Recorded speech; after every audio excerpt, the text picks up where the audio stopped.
Now that you know what pop art is, let's talk about some artists. Roy Lichtenstein's art is typically what comes to mind.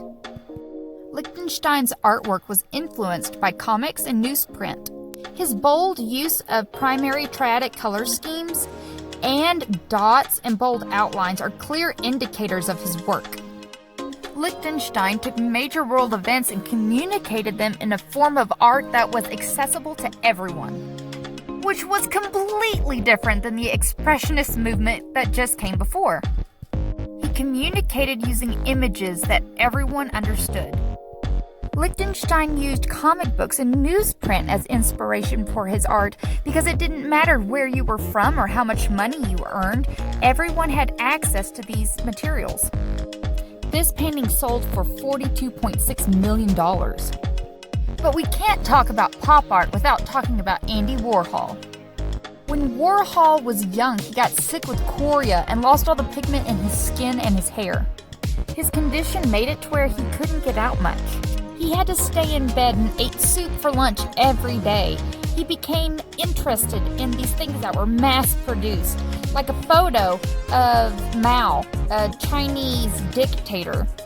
The original photo was circulated in China as propaganda to its people. He then took that same concept and used it to make beautiful pop art for Marilyn Monroe. I'm afraid that if you look at a thing long enough, it loses all of its meaning. Like 32 paintings of Campbell's soup cans. But in that same instance, he also teaches us that you need to let the little things that would ordinarily bore you suddenly thrill you. Banana. Oh, did I mention he was friends with Basquiat? Let's get to him. Basquiat was a DJ, graffiti artist, and a studio artist. It's not who you are that holds you back, it's who you think you're not. Basquiat and Warhol collaborated many times. I cross out words so you will see them more. The fact that they are obscured makes you want to read them. This painting has so much going on. It's talking about the spaceship Challenger, all the different kinds of ethnicities in New York, the fear of atomic bombs. This painting sold for $110 million. Basquiat was much more aggressive and in your face than the other pop artists during his time. Jean-Michel Basquiat was an amazing artist and died too young at the age of 27 due to a drug overdose in his studio apartment. Basquiat was the king of street art and paved the way for other African American artists. Look, it's my bro Keith Haring, Warhol, and Basquiat. What? When Keith came to New York, he was inspired by breakdancers, and just like the other pop artists, he was influenced in everyday objects and turning them into high art. Keith's art made people smile, and that was the whole point to everything he did. Keith would use all of the proceeds from his art sales and give them to charities. He would also just give art away.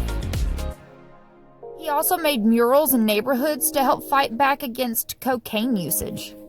He was commissioned to make art for the Statue of Liberty's 100th birthday, so he got 1,000 inner city kids to come draw inside of his own painting. Keith loved people and he loved the kids. This work was also used in the Super Bowl 34 background for Paul McCartney. Whatever you do, the only secret is to believe in it and satisfy yourself. Don't do it for anyone else. We've talked about Lichtenstein, Basquiat, Keith Haring, and of course, Andy Warhol. Pop art was about relating to the people. It was about sticking it to the man and sticking it to art galleries and telling them that art doesn't have to be what everyone says it should be. It could be what I want it to be. It could be mass-produced, but it's mine. I made it different. I did this for the first time, and it's me.